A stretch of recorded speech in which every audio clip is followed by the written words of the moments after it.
Hello, ladies and gentlemen, and welcome to HCS Pro Talk, your weekly Halo esports podcast. This is episode 62 for the week of March 5th, 2019. My name is Josh, aka JK Fire, and this week I'm joined by Mr. Bumpney, Will, aka I am Mr. Mayhem. Will, how are you on this Monday evening? What did you say about my knee? It said Bumpney? Is that what you say? Bum? But isn't it? Is it Bumney? I don't know. What is it? What's the saying? I don't know. I got a bad knee, I feel apparently. like an idiot. Yeah. I feel like an idiot now. It's whatever. In other words, I'm calling you out on blast on the show so you can go get your knee checked out, Will. Yeah, it's getting better, slowly. I still think you should be checked out. Anyway, yeah, I'm doing fine on this Monday. That's good. Work went by decently fast, kind of slowed down at the end, but as we say, we're here now to talk about some Halo. We got Taco Bell in our tum-tums? Yeah, we went to Taco Bell before the recording here, which is delicious. So I'm good to go. They have the Triple Lupa now. Yeah. It was good. It was weird to see. Yeah, it's like the guy behind the counter described it as, you know how you go to restaurants nowadays and they have burger sliders? Oh. It's kind of like the chalupa slider of Taco Bell. It's a really good way to put it. So they got the 3 different sauces. Well, really 2. And then a combination of the 2. Yeah, nacho cheese, chipotle, and then a mixture in the center one. So, quick, 1 out of 10, 10 being the best thing ever, 1 being the worst thing ever. What would you give it? 6.5. Okay. Maybe a 7 if someone's... I liked the chipotle sauce on it. It was a little bit spicy. Not bad. It's different than what you normally get. It's not their chipotle ranch, which is on a lot of stuff. So it was a new sauce, which was good to see. And yeah, I'll say 6.5 to 7, somewhere in that range. So you're saying it could be a lot better. It could be a lot worse. On with the show. All right. On this episode, we have some housekeeping to get through. We have some baby updates. I'll keep it very brief. Don't you worry. We have plenty of news to cover.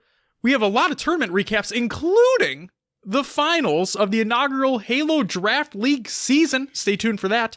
A look back at last week's topic, which was competitive merit within video games. Silos put out an essay, a literal essay, that I hope everyone who listens to the show read through. It was in the show notes last week. It's in the show notes this week. It was good stuff. We're going to talk about it. And then we also have a lot of community creations further on within the show. All right, first and foremost, before we get into what we usually start the show off with, let's start with some housekeeping. First and foremost, the HCS Pro Talk 1v1 Halo 5 tournament date has been officially announced. And Will actually hinted at this last week because he put this as like the date in the future, but we just decided it works out. So the date of the tournament is going to be April 6th, 2019. We'll include the sign-up bracket link in the show notes of the Google Doc of the show. So if you're any at all interested, make sure to sign up. That way you have plenty of time in advance. And we've already went through the game mode and the maps. There's just a couple tweaks we're going to make to some of the maps. But other than that, it's good to go. So if you're interested, sign up at the link we provide, and that'll gauge interest, and we'll have everything ready to go by the 6th. And obviously, are we still thinking 5 p.m. for the start time, 5 p.m. Central? Sure. All right, 5 p.m. Central. There you go. And when we have more stuff to talk about, we'll announce it on the show, obviously. We have some time. So, like we said, get practiced up, sign up at the bracket link provided, and it's going to be a fun time. And Scud, you're going to get shit on. Next up, community playdates are going to be making a return, and hopefully shortly. So, once my daughter is able to come home, which should be in the next week or so, all things like, if everything goes well as they have been, then as soon as she's able to come home, they will start back up on Saturdays. Community playdates every single Saturday. We do a mix of Halo 5 and MCC, and we do like just some custom game stuff. We do a bunch of stuff. So make sure to tune in, and it'll be great. So pay attention to social media and Discord. If you're not in the Discord, join it. It's great. We'll announce everything on there once they fully come back. And finally, for housekeeping, we have a schedule update for you for next week. So for those who don't know, we're conducting the Zach from Money Matches, Denial, and Other Businesses interview on Saturday this week. But what we're doing for next week's show is a little bit of a split. We're going to provide a little bit more content for you guys. Therefore, next week, here's how the shows are going to turn out. On Tuesday, March 12th, our normal show, right? We have the HCS Invitational pre-show. We're going to do deep dives on anything and everything that has to do with that. It's going to be great. Can't wait for you to hear it. Then, on Thursday, March 14th, just a couple days later, we'll be releasing a separate episode of the interview with Zach. So, you get double the HCS Pro Talk goodness. It's going to be a good time. And that way you have something to listen to right before the Invitational starts on that Friday. So stay tuned for all that. It's going to be great. Can't wait. Well, that does it for the housekeeping. What do we normally start the show off with? Roster Mania! It's usually some Roster Mania. So the only thing we've really had lately is the free agent and partial team list over on noobcombo.com. So I read through it a couple weeks ago, didn't last week. Figured might as well go through it again since we didn't do it last week. So here we go. We have the Gamers for Giving free agent list. And gamer tags include the Bronx Demon, Adamant, Gohan, Easy, Hypo, Tusk, Kevin Clutch, Ghoul, Admiral Bunny, Bulkasaur, Too Vicious, Chronology, Most Dope, Hosty Shots, Kaiul, and Nolitus EXG. The teams that are looking for players for Gamers for Giving. We have Display, World Famous, and Zypok looking for one more. We have AF Reality and Saber looking for two more.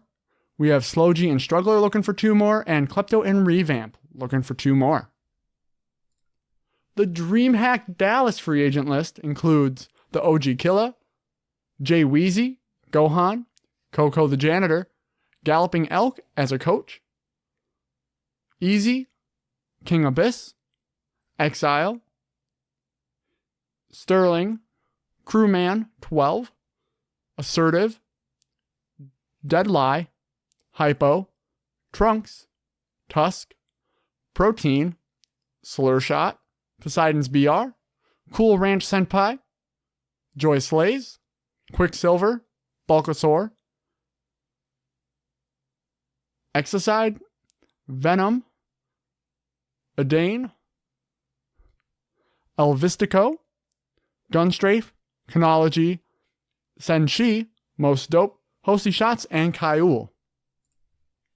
DreamHack Dallas partial team list. Again, we have Display, World Famous, and Zypok looking for one more. We have Flamehead, The Only Toxic, and Engage looking for one more. We have Dread Takedown, I Always Slay, and Daffy GDI looking for one more. We have It's Tosh and Berserk looking for two more. AF Reality and Saber looking for two more. Just Eon and Shreds looking for two more. We have Hillian CE and Cause Trough. I don't know how to say that. Looking for Chaostrophe. Chaostrophe. That makes sense. Yeah. Yeah, makes sense. Yeah. They're looking for two more. We have Drizzy and U-Day looking for two more. And we have Neutralizer, Schooliage, and Pawsey looking for one more. Good job with that list. I only messed up on that one name at the end. Yeah, that's it. You did really well. Good job. All right, we also have some news. I mean, and Rostermania coming out of Elevate here. What do we got? So, there was a tweet that went out, and the Elevate roster is now Penguin, Trippy, Rash, and Guntype with Strobe as a coach. I'm sure Josh will get more into that roster change during the news. That's all I got for Rostermania this week. Even before the news, it's time for COD, another games watch. And you're right, Will. We are about to talk about that. So, Saiyan is actually taking a step back from competing to stream full-time until Halo Infinite releases. So if you don't remember, Saiyan was on that Elevate Halo roster. Here's a tweet from him. And I quote, "If you have not already learned from coming to my stream and have just seen the recent Halo Elevate roster, I have decided to take a step back from competing in Halo 3. I'm going to step up my stream game and build my brand leading into Infinite. Once that rolls around though, you know I'll be back on the main stage." And then Elevate put out a tweet as well, stating that Saiyan will actually remain with Elevate as a streamer. That's cool to see. Yes. That's some brand loyalty there. Indeed it is. And with that does it for COD, another Games Watch. Which means it's time for Will's Adventures within the Haloverse and other games too. All right. What'd you play, Will, over the week?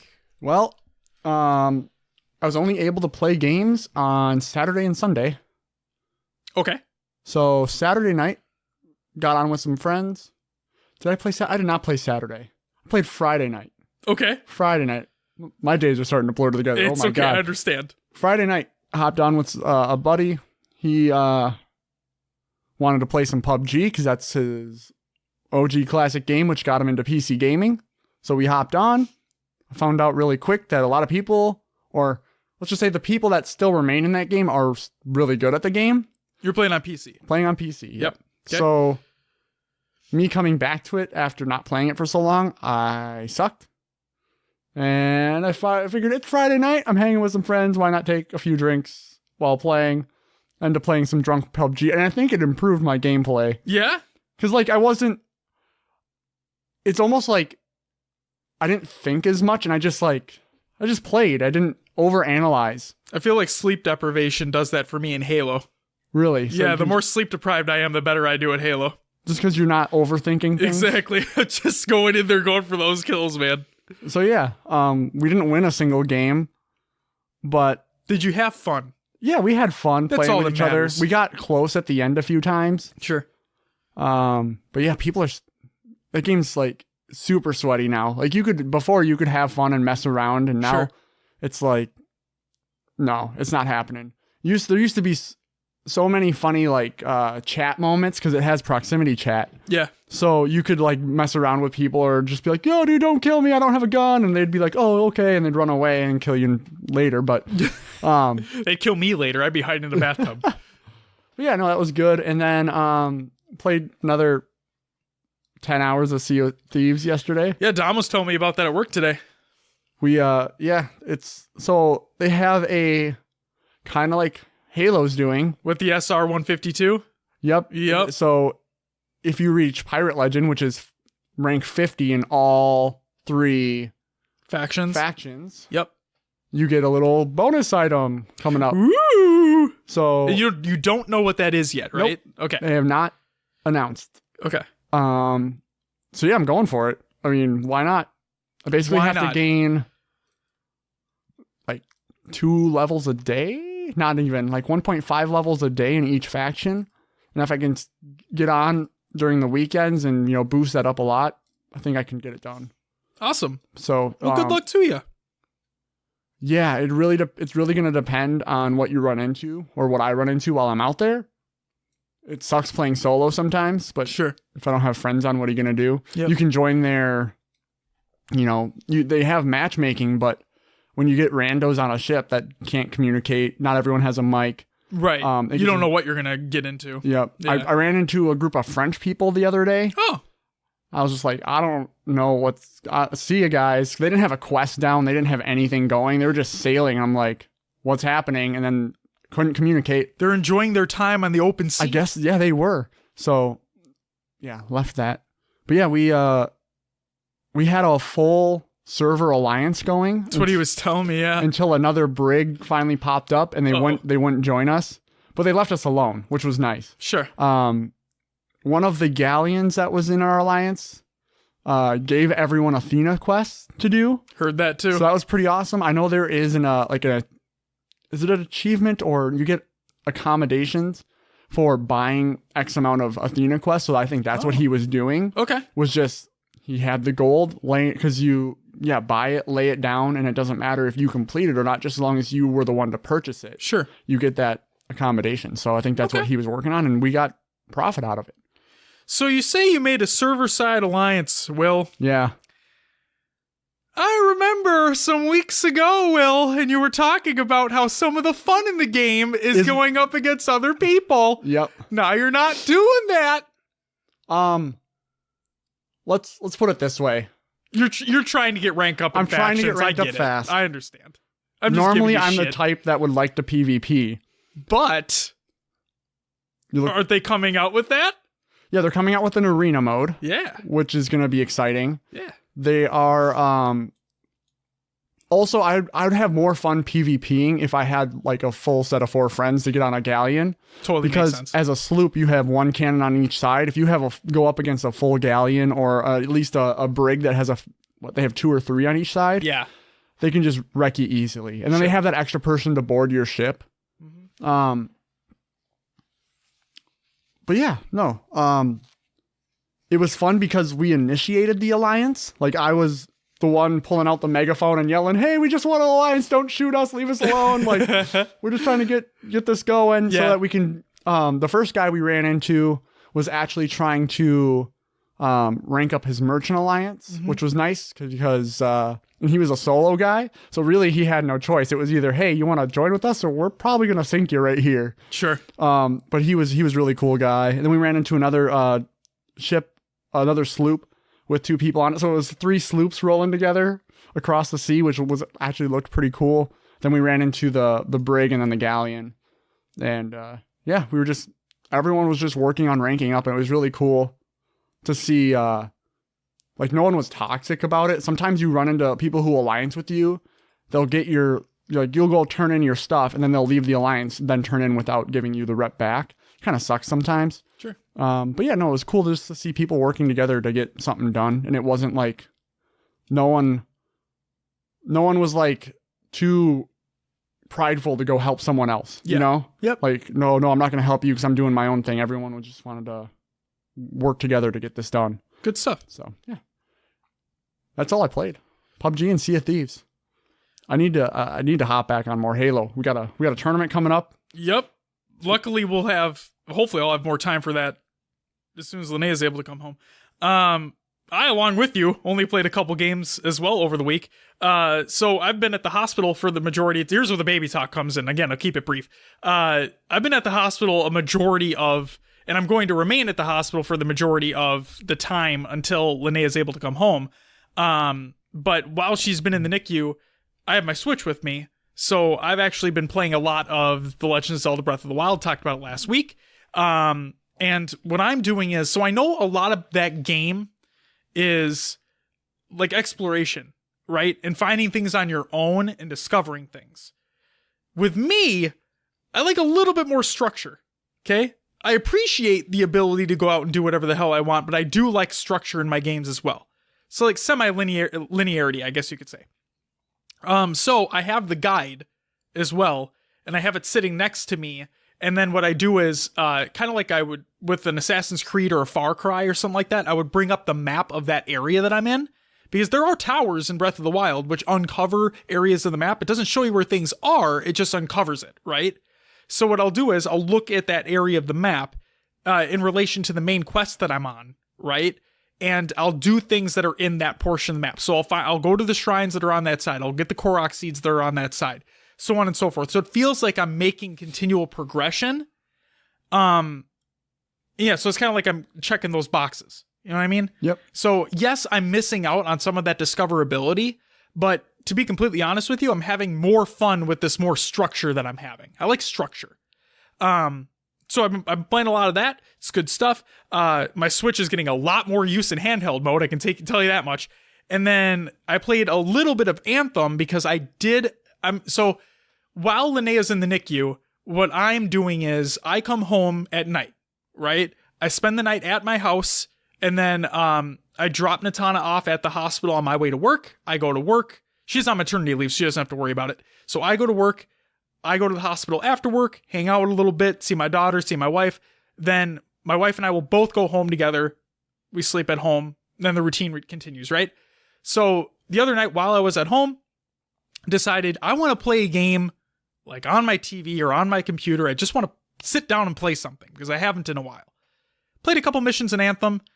Yeah, that game's still flawed as hell. I'm going to see it through. And Will and I used to play a good amount of Destiny back in the day, and there's new content coming out tomorrow. Well, the day this airs. And the cool thing is that in the season of the Drifter, that's what it's called for Destiny 2 now. There are these things called, actually, I forgot exactly what they're called, but they're like powerful bounties where you complete the bounties and they're easy. They're very easy. You complete them, you get to the light level requirement for the new content. So you can immediately jump into the new content. Unlike the season of the Forge, which is last season, which did not do any of that. And it just seems like it was very poorly implemented. So looking forward to it. A little bit better of a looter shooter experience with Destiny, and hopefully Anthem figures their shit out. That is it. And that does it for Will's Adventures. Let's get into some news, shall we? I think we shall. The Forge Hub 4v4 Slayer contest winners have officially been announced. This is an article by Max Extra over on ForgeHub.com, and I quote, "The 4v4 Slayer contest has finally come to an end, and we have the results ready for you all. The myriad of content provided by the community was fantastic, and we judges had a ton of fun working through the submissions. We are happy to present the 3 maps that surfaced as the top 3 maps, and the 2 honorable mentions that were hot on their heels. Thank you to all the content creators. Without your help, we wouldn't have had the contest. We would also like to thank those that came out and helped us wrap up the final 8 maps that previous Saturday, and those who watched through the different streaming services. So here are your contest winners. In first place, we had Full Metal by Exemption. In second place, we had Transit by I Need More Bleach. And in third place, we had Endless Shore by Mr. Delicious Man. And then the honorable mentions, in fourth place, we had Stigma by Squally to Beans. And in fifth place, we had Pit Drop by Box Rippin'. You can check out the article in the show notes of the Google Doc of the show. And within there are links to download all of these maps as well. Go ahead and check them out. They look amazing. And congratulations to the winners. Next news story. Halo Wars, well, speaking of new maps, Halo Wars 2 gets a new map as well. This is an article by Postums over on HaloWaypoint.com. And I quote, "The ever-talented Matt Jordan, aka Renzi, in the Halo community has been working on a special project for quite some time. With help from folks across the community and the 343 publishing team, we are excited to share a blast from the past, reimagined in Halo Wars 2 for you to wage wars on. Fort Jordan. As many of you might already know, this is a spiritual successor to the 3v3 Fort Dean from the first Halo Wars. Currently, this map is limited to custom games as we gather more feedback from the community. Think of today's release as a public beta for the map, so to speak. The goal is to listen to everyone and make any necessary changes prior to adding it into matchmaking. As with many remakes, they aren't always one-to-one based on the original map it was created from. However, this map is a literal import of the geometry used in Halo Wars 1, so the shape is entirely the same. The key difference is scale. Fort Jordan has more space to move around on the map. It was brought to life with the art assets in the palette created for Halo Wars 2, including mini-bases, the shield walls, power nodes, and our first map in Halo Wars 2 with one-way teleporters. The most prominent change is that players will be able to experience the map in multiple team-size configurations. Fort Jordan supports 1v1, 2v2, and 3v3 variant team sizes of Deathmatch, Strongholds, and Domination. There's also a ton more in this article, so please read it, but we're going to get to the looking ahead part. So, looking ahead. One of the most amazing stories surrounding Halo Wars is the community and how it has helped support the title. The sheer amount of feedback has been a daunting task to read through, but has been worth every hour a million times over. This game has come so far since launch, and the conversations we have had with the community to help shape each balance update has been personally one of the best experiences of my career. For the future of Halo Wars, we want to continue working on the title and continuing to support it as much as we can. There are no set-in-stone plans to make large content drops such as a wave of DLC leaders and/or maps, but we will continue to work with the community directly to make strategic balance updates and, time allowing, meaningful content. Just remember that things can change. If Fort Jordan is well received by the community and sparks even more interest in it, we could likely see an uptick in them, but no promises. Thank you to everyone who plays and enjoys Halo Wars 2. Together we have lived through the rise and fall of Kinsano Jackrabbits, the season of Forge Hog, Colony's Living Barrier, Arbiter's Phantoms, Serena's Ice Cream Trucks, and are still experiencing Decimus after being nerfed nearly every patch ever made. Well, ever. If the community would like to see more updates and more pieces of content like this, please keep playing and keep driving us to make more. The publishing team here at 343 wants to continue supporting Halo Wars 2. We've shown this commitment with continuous balance patches and bug fixes on a game that just turned 2 years old. Our efforts may slow down and will eventually stop, as this is inevitable with any game, but for now we will keep supporting the community in an effort to grow and expand it as long as we can. For feedback, please swing by the Halo Waypoint forums and let us know what you're thinking about Fort Jordan in the official Fort Jordan feedback thread. Also, if you're interested in learning a bit more about some of the lore associated with this new map, make sure you check out Grimm's latest cannon fodder, coming soon. We hope you enjoy the map, and happy birthday, Halo Wars. So, basically, like I said, there's a lot more within that article, so read up, including an interview with Renzi, if I'm not mistaken. But the major takeaway is there's a new map, check it out, it looks awesome, and Halo Wars 2 is nearing a state of Halo 5, right? Where Halo 5 didn't have major content updates anymore. They had a couple balance things, but they were still listening to the community as best they could. Now, it looks to me like Halo Wars is doing a better job of doing that, especially with balance updates. But just know that we're getting towards the end, which means Halo Wars 2 is probably going to be casting off into the sunset eventually. Sooner rather than later, is what I'm thinking. I'm not saying it's dying or anything like that. It's just, yeah, I'll leave that there. Next up, we have the MCC playlist update for February 27th, 2019 by Postums again. This is a Halo Waypoint article, and I quote, "Hey friends, today is a light matchmaking update that targets some feedback we've been hearing from the community around infection. This change updates the search parameters, so if you want to search for matches with a large group of up to 12 players, you can now do so. So for social matchmaking, infection, 12-player FFA, teams can now search for a game with a squad of up to 12 players. And looking ahead, the next MCC patch, which should be landing soon, will bring a menu refresh and a series of matchmaking updates. The matchmaking changes will focus on a plethora of game types for Halo CE that will populate the fan-requested action stack search option in social matchmaking. If time permits, we will also be looking to make some changes based on feedback for Halo 2 and Halo 2 Anniversary. Full details on this matchmaking update will drop when it does." Next up, we have Cannon Fodder, this article that we just hinted at earlier. This is by Grim Brother 1, Halo Waypoint article. Check it up. And I'm just going to say, it's an article containing a lot of lore-related content, so give it a read. Also, I believe Halo Renegades is mentioned within that article. I just purchased that today. Very nice. And will I ever get to it? We'll see. We'll just have to wait and see, Will. Halo Installation 01 soundtrack is kind of been re-released. This is a tweet by, I'm going to say Jaffet or Jaffe. I'm mispronouncing it and I apologize, but it's a tweet and I quote, "Hey Halo content creators, I'm releasing ambient versions of the Halo Installation 01 original soundtrack for your musical needs.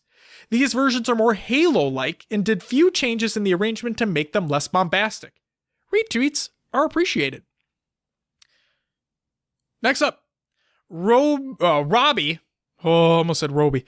Robbie1 Kenobi. He just announced a contest. As a matter of fact, there's a tweet from Robbie, and I quote, "Contest, I want a 15 to 30 second video clip, 1 or 2 sentences, on your hopes and dreams for Halo Infinite. Reply to this tweet with your entry. Extra points for production value. Winner gets a code for 2 years of Xbox Game Pass. Taking entries until March 15th. Drop those films."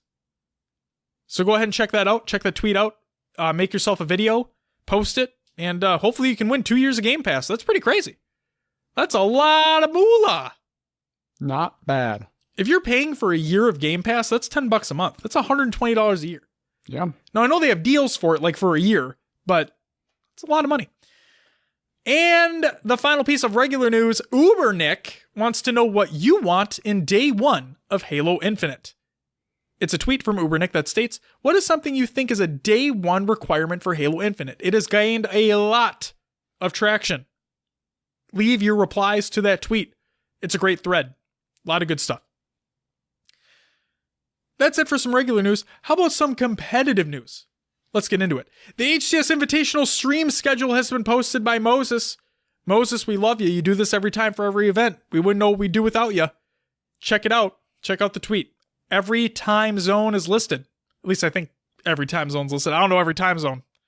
So If you're in the central area like we are, looks like it starts at noon every day. Friday, Saturday, and Sunday. boom shakalaka. So that's exciting. Next up, the HCS Invitational desk. I put desk because I'm an idiot and I can't spell correctly. And I literally was about to read it that way. The HCS Invitational desk and stage talent has been announced. This is a tweet by HCS, and I quote, "We're excited to announce your desk and stage hosts for the HCS Invitational at South by Southwest. It is Lottie and Fallout. So get excited to see them." Next up, the HCS grassroots applications are open right now. Another tweet by HCS, and I quote, "Attention content creators, the hashtag HCS grassroots application window has reopened. Get your applications in by March 31st to be considered for the next wave of recruits. Sign it up." And the final piece of competitive news, the Halo Wars Champions League Tournament number 4 has officially been announced. We'll include the bracket link in the show notes.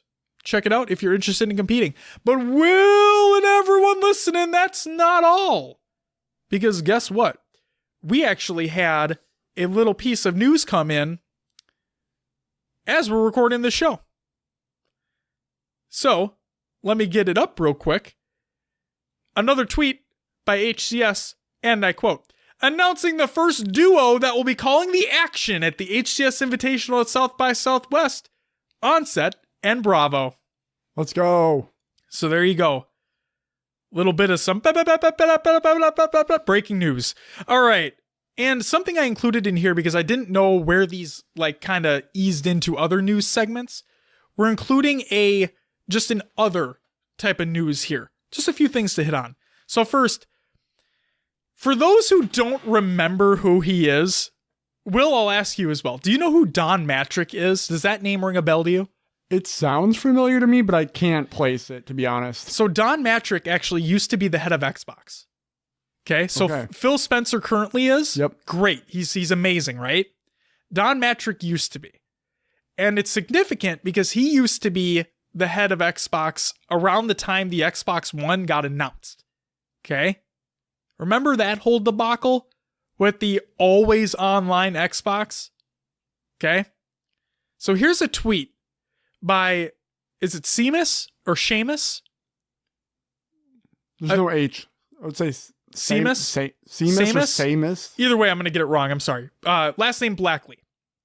And I quote, "I've never talked about this before, but the irony of Don Matrick as Xbox chief was huge for me.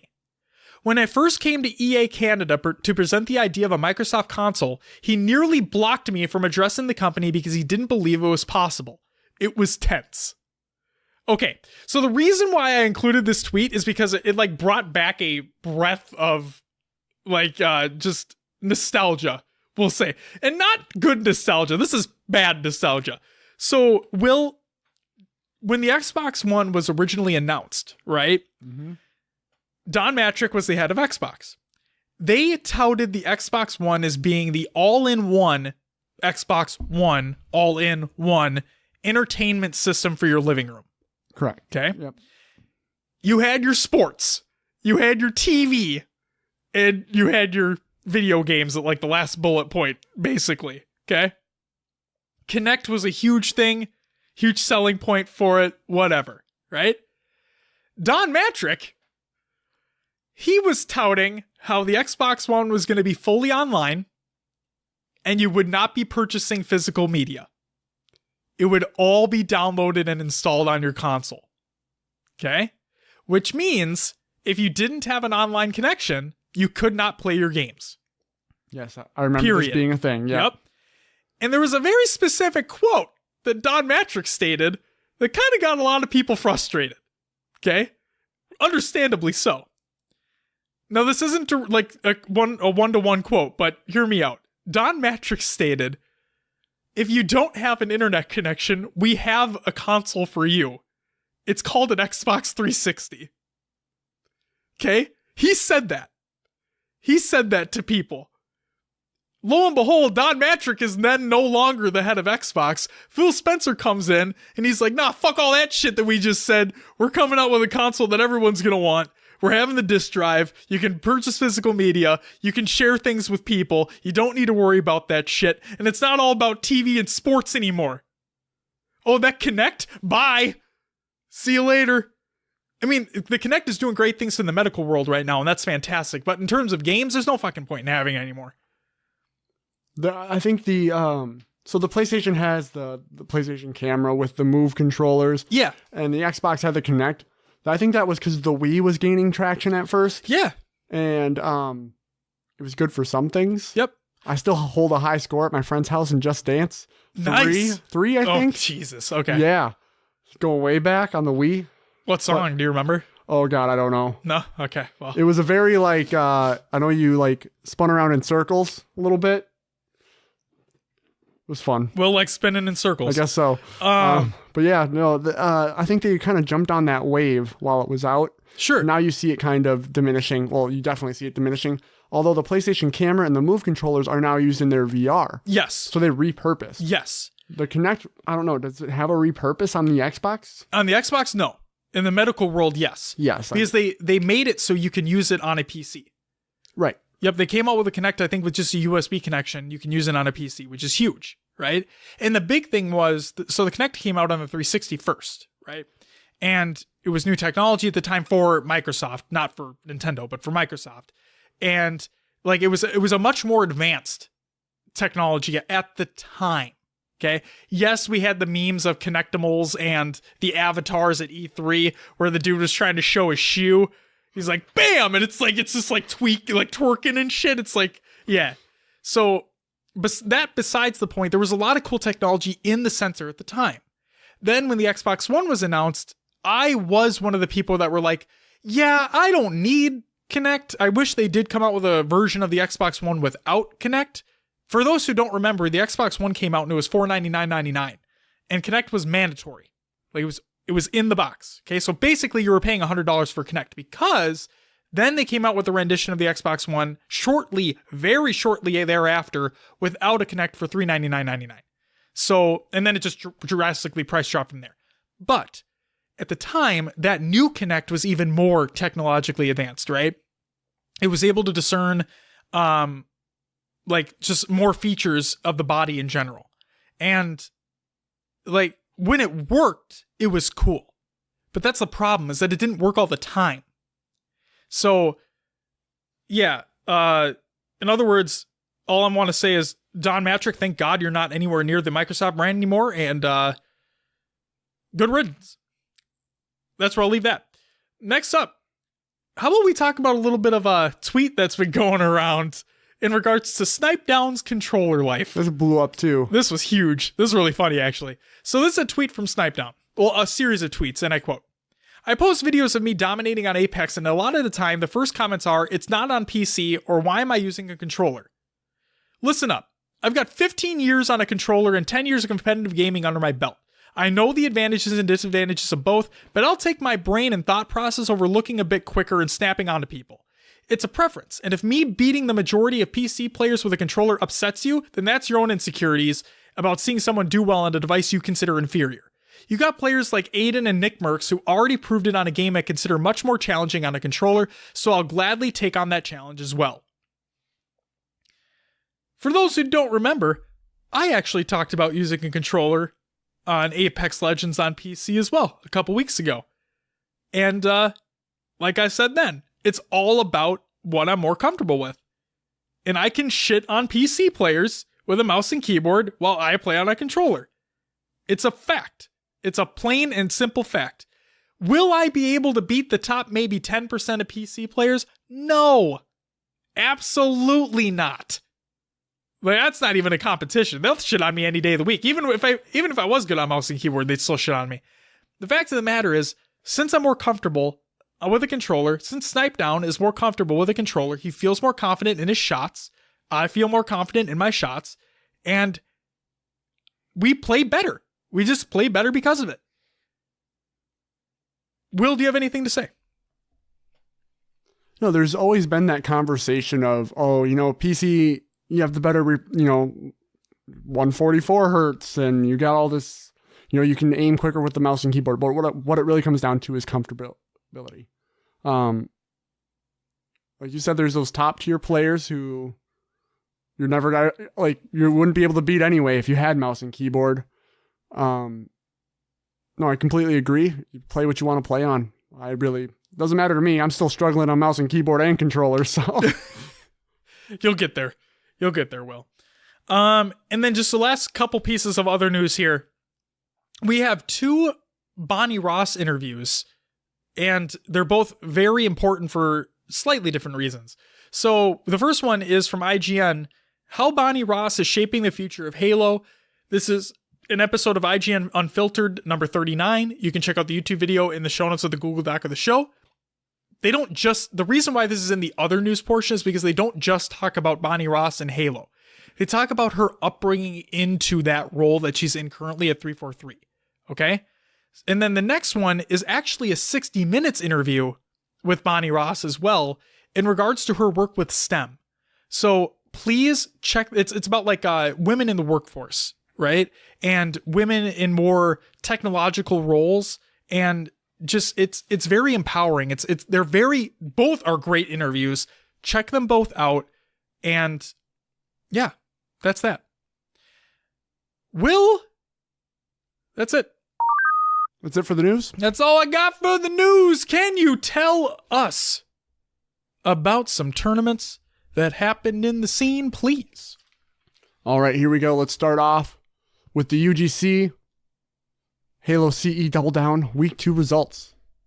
First place was Team Band, and this include Deca App and Burt Nasty. They took home $100. Congratulations. Second place went to Team Kansas Champs. This include H1 Doughboy and Bibleman. Third and fourth was Campaign Warriors, which included Poseidon's Bjarn Sheezy and 4-7 Shots Dad. 4 to 7 Shots Dad? What?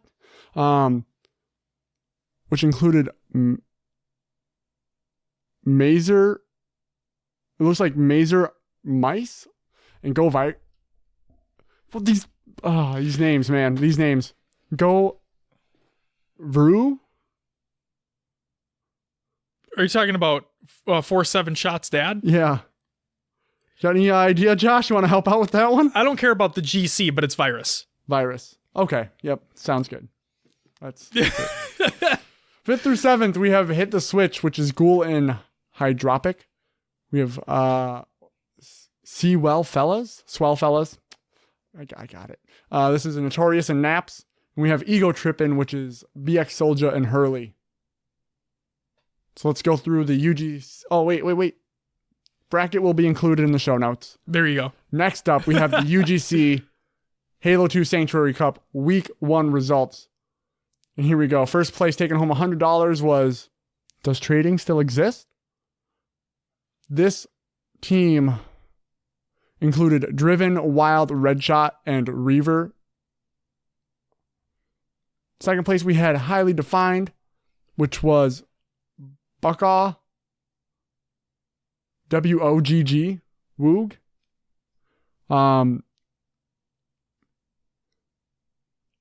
Ultimega, and Rodriguez, LA. Is there... What? Nothing, I'm good. I'm just changing something. Third and fourth, we have MSK, Westerly Spire. These names are fucking terrible. Yeah, man. You see this? God. You look into what I'm looking at? These names are so bad. So it's Westerly Spire. I'm going to go with Adrian. Yes. Snake. And Mike. Yes. Yep, that totally makes sense. Okay. And then also in third, fourth was the BDN, which is Offense Power, Feared, Juan, Rage, and Revan. 5th through 8th. Mapogo Coalition. Yep. Carmack, Nolmac, Drizzle, and Org the Legend.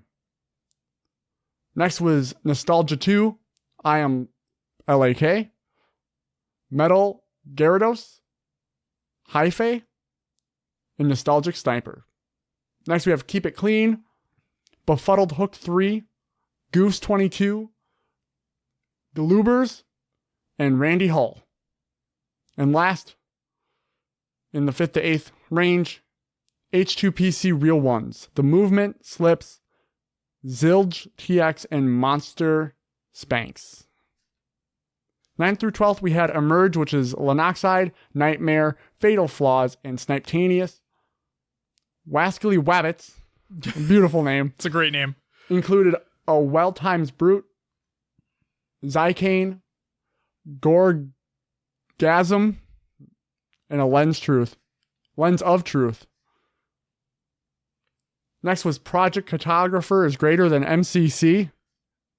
Wow. This included BX Soldier, Cadaddle, Galloping Elk, and Adamant. And last but not least, we have Hype, which is Titan JS, Fade Rips, 16-bit, and Exotic Vipra. Some of those names at the beginning. Holy crap. Yeah, it's like... Ross Mania 2.0 this week. God. Moving on to the UGC H3 Winter Series Week 4 results. First place was Lobos, Pixelized, Bullet, Piles, and Rux. Second was Thick Johns Only, Queen, APG, Monoxide Died, and Problem on P3. Third was Infinite, Hypo, Corruption, Glocksmith, and Chaos. Fourth was Silent Grind, Takedown, Stand, Paradigm, Gunna, and Anon. 5th through 6th, we have Team Endless, which was Apple Juice, Kazug, Wise Winds, and Sullen. We have Team Pew Pew Pew, which is Lecleary, Joey Clutch, Spenny, and Wolfie Wolf. Then we have Team Nostalgia, which was I Am LAK, Metal Gyarados, Hyphae, and Nostalgic Sniper. I forgot to mention Nostalgia was 7th through 8th. Also in the 7th through 8th category, we have You Gotta Jump Off With That Man, which was Blitzkrieg US, Phoenix 2, Gunfire, and Aurora. And in 9th, we have Team Incursion, which was Encourage, True Elite, King Abyss, and Joseph Aguilar. Moving on to the Halo 3 8v8 Big Team Battle Tournament results. First place went to Halo Retirement Home. Must be some old Halo players out there. A little bit. They took home 400 ducks. 400 ducks? Dude, that's crazy. That's a lot of ducks. That's a lot of ducks. $400, obviously. Second place went to Matchmaking, and third went to the Bad Guys. They can buy some ducks. They could. With those $400. Turn bucks into ducks. Turn bucks into... Okay, weird. Wow. Next, we have the Europa Halo Draft Cup results. First place went to Brownwall, which included Flux, Kimbo, Python, and the Warrior O'Neal. Second went to Why Can't I Build? This went to Warlord, Outcast, Censure, and Snipehole. Bracket and VOD will be included as well. If you missed last night's Draft Cup, a VOD should be available on @GG Nightfall later in the next day or so of the action. Go check it out. Josh. Yes. Do you want to take this next segment here, which I know you love the name so much? Sure. The AGLA, American Griffball League of America, Winter League 2019 weekly match results. So week 5 took place. Here are the results. Straight Griffin won over Collateral Damage 5-1. Stat Patters United won over Collateral Damage with a forfeit win. Our Lady Tuna got a forfeit win over Necrobonk. Stat Patters United got a double forfeit win over Necrobonk. Necrobonk is still winning. It's still losing. It's still forfeiting their matches. I had 2 flubs there. Can you believe that? I guess I have a question over the Our Lady Tuna name. Okay, sure. Go for it. Is it Our Lady Tuna, like the name's Tuna, or their Lady Tuna? Like I don't know. Going. There's no comma or nothing. It's just going Our Lady dirty Tuna. with the name. I was just questioning it there. I mean, hey, you could tweet at them and find out for sure. Street Griffin won over Team Ninja 5-0. Our Lady Tuna won over TBD 5-3. Lumbridge White Knights won over Our Lady Tuna 5-1. SML08 All-Stars and Kazink won over TBD 5-1. We Respect Hose with a Z got a forfeit win over Necrobonk, still missing their matches somehow. Team Ninja got a forfeit win over Stat Patters United. Lumbridge White Knights won over SML08 All-Stars plus Kazink 5-2. We Respect Hose with a Z got a forfeit win over Stat Patters United. Way to Fail got a forfeit win over Necrobonk. Our Lady Tuna got a win over SML08 All-Stars plus Kazink 5-3. Rooster Bucks to Blow won over Shadow Realm 5-1. Shadow Realm won over SML08 All-Stars and Kazink 5-2. Rooster Bucks to Blow won over TBD 5-3. Never Let Go won over Paradox Warriors 5-0. Shadow Realm won over TBD 5-1. And Rooster Bucks to Blow won over the Lumbridge White Knights 5-1. And then there's a couple Twitter links for a couple highlights. Check them out at the links provided. That's what we got. Thank you, Josh. You're welcome, Will. Back to you. All right. Next up, Halo Draft League playoff match results here. Semifinals was Safeties Off versus Scars Esports. Again, to go over the rosters of these teams. Safeties Off included ProShot, Holic, I'm a Tooth, and Nader Hater. Scars Esports, we have Collapse, Lava, Fireboy, and Turtles. Here we go. Game 1, Capture the Flag on Coliseum. Game went 3-1 to Scars Esports. Game 2 was Slayer on Plaza. 50-41 going to Scars Esports. Game 3, Strongholds on Plaza. 100-45 going to Scars Esports. Game 4 was an Oddball on Eden. 150-99 going to Safeties Off. Game 5, Slayer on Truth. 50-47. Close match. Probably the closest of the series. Went to Scars Esports. Probably the closest of the playoffs so far. All right, so that means from last week, Stay Trippin' was there. Scars Esports now there. We have the finals.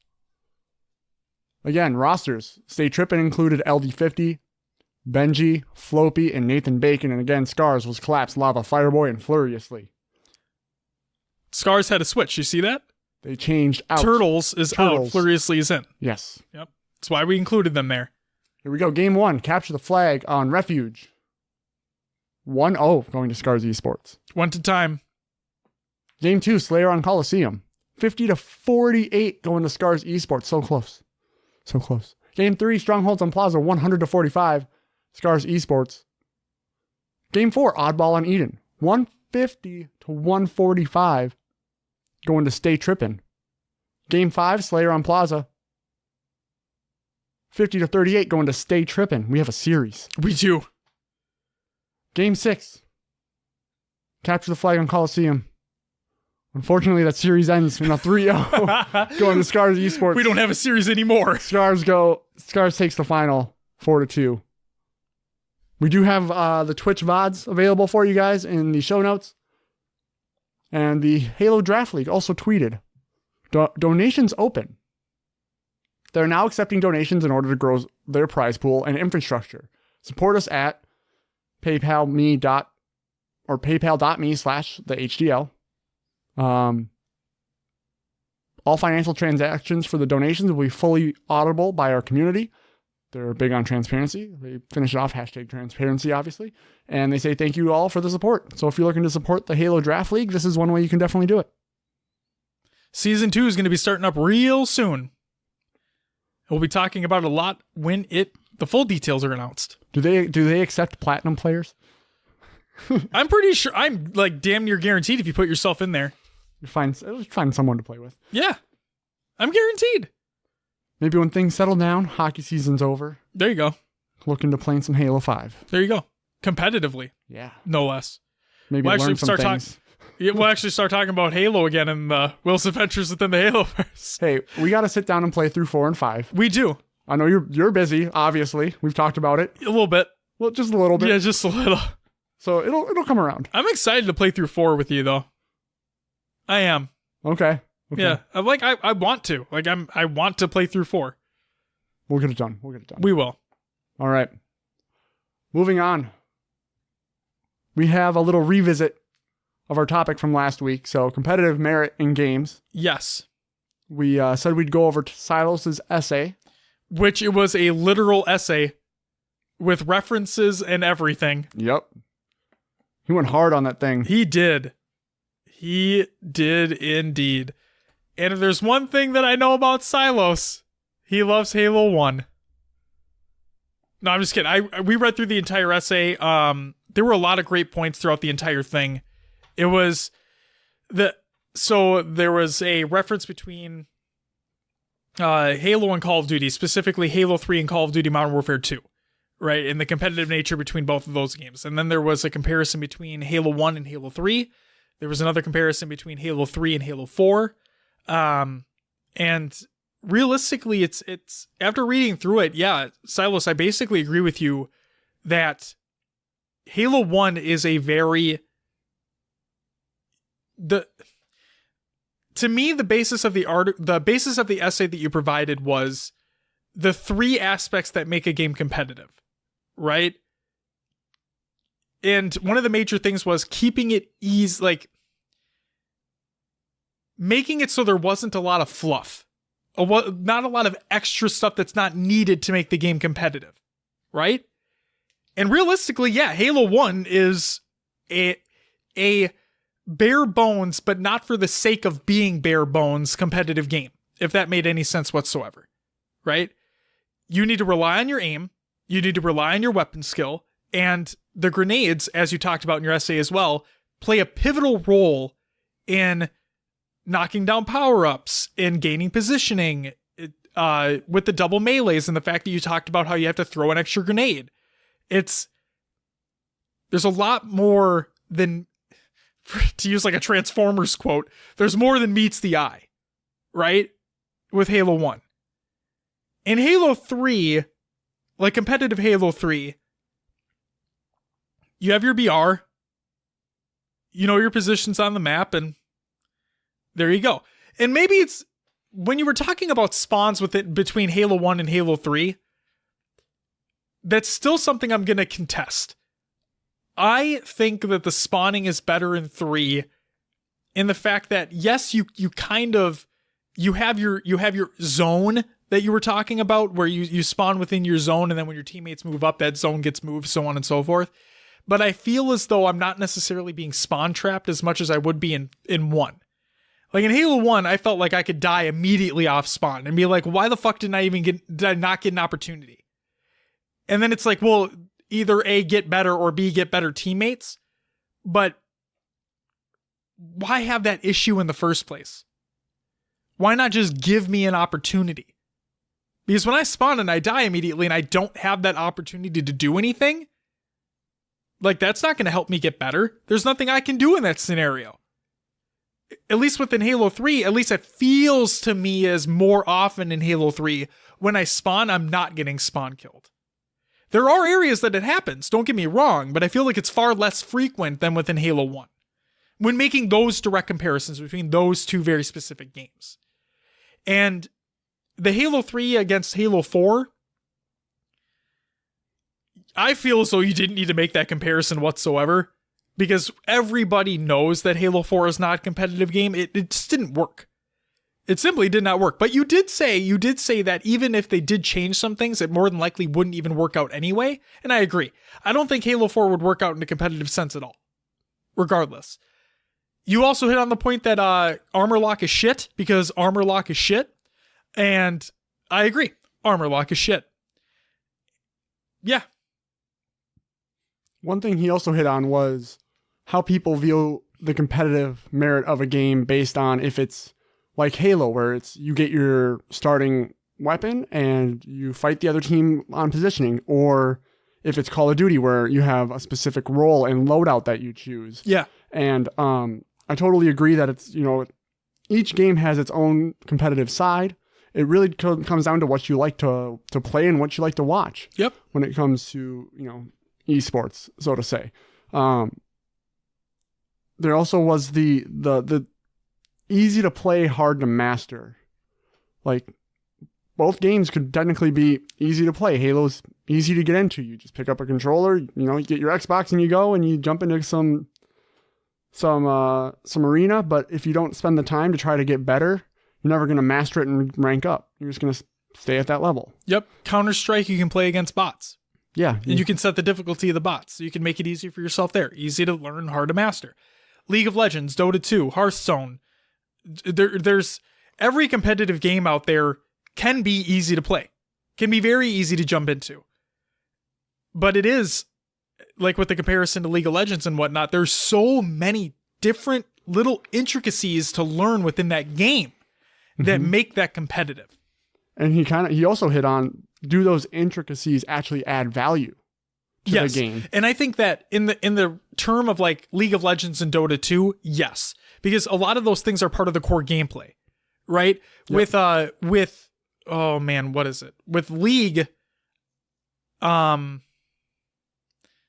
I think like one of them is more item based than the other. I'm not entirely so. I thought that was one of the comparisons that people make in terms of the two. But the amount of champions that you have to choose from, right? The different roles that each of those champions fill, and the way that the developers balance each champion within that game to fit specific roles, to counter different champions, whatever it may be. The items that you buy, when you're somebody first starting out, there are tips that the game gives you to be like, hey, maybe you should purchase this. Like, hey, you should purchase this when you're around this level. Pushes you towards a specific direction. Then when you get better and better, and you know the intricacies of it, then you know which items help your character, which items help your teammates more, help that cohesion, that consistency, right? That team play. Yep. And in terms of League and Dota and whatnot, all those little intricacies definitely help in the grand competitive scheme of the game. So Josh, to build off all of this. Yes. What do you like better? Do you like the Halo type where this is your weapon, this is your utility, go? Or we're a Halo Esports podcast. I definitely lean towards the Halo side. Sure. That's what I enjoy watching more, is that more even start. Yep. Or what do you enjoy the Call of Duties, or what with the different operators that kind of help out the whole team? What do you think on that? So in the grand scheme of things, I do lean more towards the arena shooter, right? The Halo, the Gears, stuff like that, where everybody is on that even playing field, where you're making positions for power-ups and power weapons. And yes, I lean more towards that side. But when the international comes for Dota, I'm watching every year. It's not like I don't know a lot about Dota, but they do have like a beginner stream, so you can watch the international with people who where the casters break things down a little bit more, so it's easier to digest and understand. And then when you're comfortable, you can go to the normal stream and hear what they all have to say about, and they're like in depth about every single thing that goes on, right? But in terms of like the class-based shooter and whatnot, I enjoy watching Call of Duty more than like Overwatch. Because with Overwatch in the Overwatch League, I feel there's just too much going on. Like, it was the problem that I had with last season of the Overwatch League. There's just too much going on. The casters do a great job at trying to break things down, but I just think there's too much. And then opposite, like with the Call of Duty World League, everybody, yes, they have their specialist, but they all can use the same gun if they want to. Sure. Right? Yep. So there's the consistency there. It's easier to digest and understand. Everybody's it's a first person shooter, right? But no, I definitely lean more towards the arena side. I do like those even starts. But as we talked about this week and last week, is that basically every game can have competitive merit in some shape or form. Yeah. What about you? You said you lean more towards the arena lean side? towards more of the arena shooters. I've been thinking a lot about Siege. Sure. And, everyone has you can choose your operator. Yes. And that's basically, you kind of just choosing your alt almost, to speak. Say, your Valkyrie has extra camo she can throw up. Thermite has exothermic charges that can go through the metal walls. And teams can pick the operators they generally pick them so they can all work together. For me, I honestly think Siege is getting a little too much involved. There's too many operators, too many counters, too many things going on for me at this point. But I still love watching it because it comes down to maneuverability and gun skill. Sometimes, there's times where the other team perfectly counters your operators with theirs, and it comes down to that gun skill at the end, or maybe you can use your utility to gain an advantage. So here's my question to you then. Yeah. You're saying that you think there's becoming a point where there's too many operators, right? Mm-hmm. Have you ever watched Dota competitively? I have not. Okay. The reason why I say that is like I said, I usually only watch during the international every year, but the thing that's to be taken away from that when you do watch is that there are a lot of heroes in that game. Like a lot. Okay? And they're all free. Like you can play any one of them you want. But in the competitive scene, only a very specific ones are used. Sure. Not all of them are used. There are some that have never seen competitive play. Period. Maybe that's due to the balance changes that were made. Maybe that's due to the current meta that's happening. But there are specific champions that you see get played all the time, right? Yeah. So my question to you is that in Rainbow Six as well? Does everybody play every one of them, or do you see a trend with specific operators that are being used in matches? I mean, you see certain ones over others. There's ones that are more commonly picked. But yeah, it's never set on which. Sure. Like you can never be like, oh yeah, they're gonna pick from like these 6 or these, whatever. Yeah. It's kind of up to how they're feeling they want to play. Now, correct me if I'm wrong, but don't you have a pick ban system in competitive Siege? In the competitive scene, yes. Okay. Not So that like can if you're just like online playing, No. you don't. No. But if in the actual competitive scene they do. So that kind of helps out with it. Yes, and then correct me if I'm wrong again, but I thought I heard something that they were going to release a competitive mode that was like their Pro League, where it is the pick ban system in matchmaking, but it's like an MLG playlist in Halo. Sure. No, right? that'd be great. Yeah, I'd love to see I think it. they're doing something like that. Love to see it. Yeah. But no, I definitely lean towards the Halo where, the Halo side of things, the arena shooter where it's just, I love starting with that pistol and knowing that I can actually get kills with it. Yeah. Rather than having to try to get, every game you have to get an advantage somehow, But you never feel at the start you're at a disadvantage. Right. And that's a major thing. That is a major thing. You never feel as though you're at a disadvantage. Cool. Anything else you want to add before we move on? I just wanted to thank Silos for taking the time to write that essay. It obviously was very in-depth, a lot of detail, and I recommend anyone who's looking at possibly trying to figure out what they want in a game, what they think is competitive merit, give this a read. Maybe it can spark something in your own mind. Absolutely. And if there's one thing to take away from this essay is that armor lock is shit, therefore Halo Reach is shit. All right, moving on for some shout-outs. Also, I'm just kidding. Halo Reach is not shit, but armor lock is. First shout out, congratulations to Tyler Postums Davis and Mrs. Postums on their new baby boy, Owen. That's right. So, and I quote, this is a tweet from Postums. After 46 hours of labor, I am pleased to say that Owen is here, born literally at midnight. So congratulations to Postums and his wife on their beautiful baby boy. And, it's great stuff. He's I mean this in the best possible way. He's a chunker. If you see so cute though. Yes, if you look at the pictures on Twitter, he's got those chubby cheeks. So He's a cute boy. when a baby's born at midnight, Yes. is that technically Will like if it think was for a second it here. would have been the next day. Yes. I Yes. know. Yeah. I just wanted to stir up some conversation. You- I don't Because want, for me, like if it's Saturday and midnight rolls around, I still think it's Saturday. I was about to be the meanest person ever. I was just about to. I'm going to reserve that. And the next shout out we have, congratulations to Reese on becoming, or I think it's Reese, RHYS, on becoming community manager for DreamHack Halo. He's also a moderator for Reddit Halo. So if you don't know who that is, there you go. Congratulations to you, sir. And good luck to you in the new role. That's all I got for shoutouts. William, would you mind telling us about those community creations, please? Of course, we got Meme Monday over on Reddit. It's not a community creation sections without it. We have top Halo clips.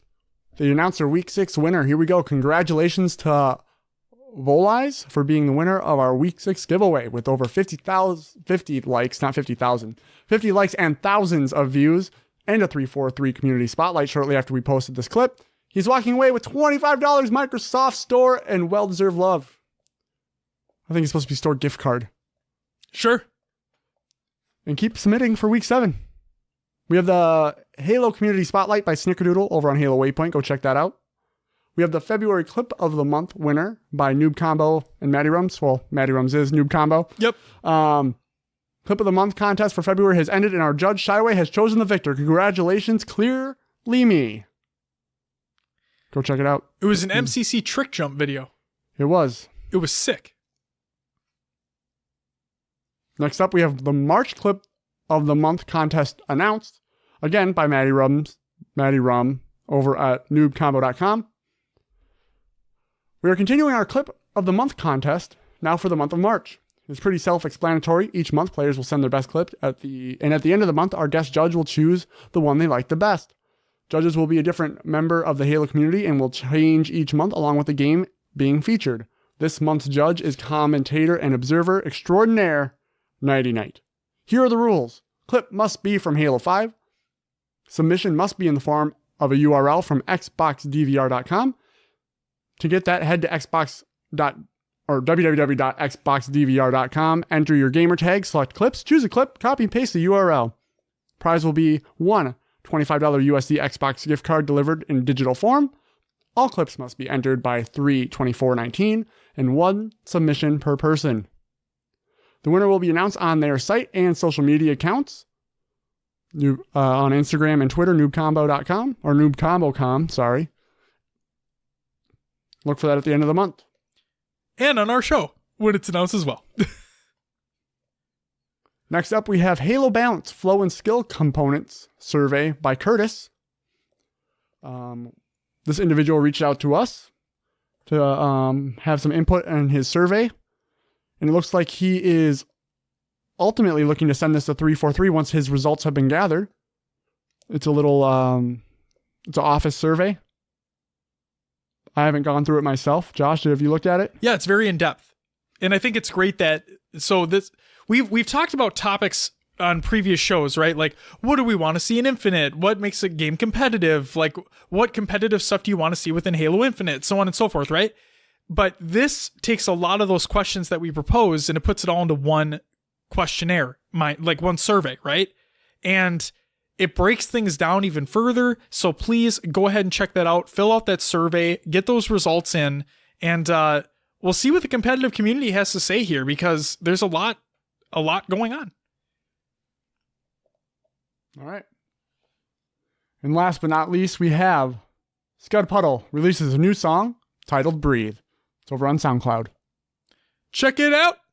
Yep. Member of our community for quite some time. I had to give him that shout out for community creation. Got to do it. A little bit of both. There we go. That's all we got. Will another episode send the books? We did it. Next week's going to be something fun, I tell you what. Can't wait for that HCS Invitational pre-show and that Zach interview. Wonder what he's going to think about the questions we're going to ask him. We'll see. What's your favorite food? I'm just kidding. We don't go that in depth. That's way too in depth. We have to start with like, what's your favorite color? But even that could be a whole topic of conversation right there too. You never know. If he's not a fan of cerulean, fuck him. That's besides the point. Will, I'm just kidding. Plug the show. You can find us on your favorite podcast services. Just search for HCS Pro Talk. We are on iTunes, Google Play, Podbean, Stitcher, Spotify, and others as well. Just search for HCS Pro Talk. You can join our Discord, join the community discussion. Link will be provided in the Google Doc within the show notes. You can join our Xbox Club or Spartan Company. Search for HCS Pro Talk. We're on the social media sites, Twitter, Instagram, Facebook, YouTube, and Mixer. Again, just search for HCS Pro Talk if you look to connect on any of those. And we also have our own esportspedia page. It's over, of course, halo.esportspedia.com/HCS_pro_talk. Go check it out.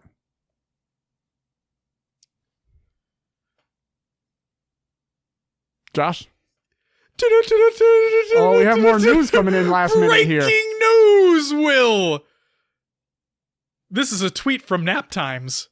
And I quote, "Who's calling in sick on March 23rd?